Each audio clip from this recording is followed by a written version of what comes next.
ఒక అద్భుతమైన ఘట్టానికి తెరతీసింది అన్నా లెజినోవా గారు. వాస్తవంగా మన సాంప్రదాయం కాకపోయినా, మన ఇండియన్ కాకపోయినా, మన ఇండియన్ని పెళ్లి చేసుకుని ఇక్కడే జీవిస్తున్నటువంటి తరుణంలో ఆమె హిందూ మతం పట్ల నమ్మకంతో కూడా ఉన్నట్టుగా అనిపిస్తుంది.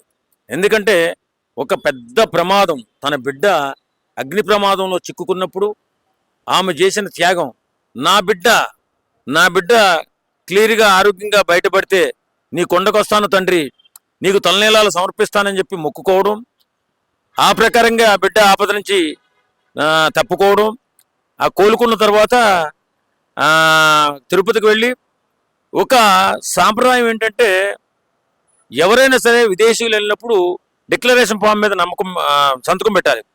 ఆమె పూర్తిగా మన వెంకటేశ్వర స్వామిని నమ్మినట్టు, మన సాంప్రదాయాన్ని నమ్మినట్టు, మన సాంప్రదాయాన్ని గౌరవిస్తున్నట్టు కూడా ఆ డిక్లరేషన్ ఫారం మీద ధైర్యంగా సంతకం పెట్టింది. ఎందుకు? ఇంతకుముందు చాలామంది వచ్చారు, చాలామంది వెళ్ళారు, కొంతమంది నమ్మలేదు. కానీ ఈమె మీ సాంప్రదాయాన్ని, మీ దేవుడిని నమ్ముతున్నాను, పూర్తిగా హిందూ ధర్మాన్ని నమ్ముతున్నాను అనే ఉద్దేశంతో ఆ సంతకం పెట్టి వెళ్ళి, ఇప్పుడున్న పరిస్థితుల్లో ఆడవాళ్ళు ఎలా ఉంటారు, 3 కత్తిర్లు ఇస్తారు పెళ్లి కావాల్సిన వాళ్ళు. కానీ ఎందుకంటే గుండు గీయించుకుంటే అందం కనపడదు కాబట్టి,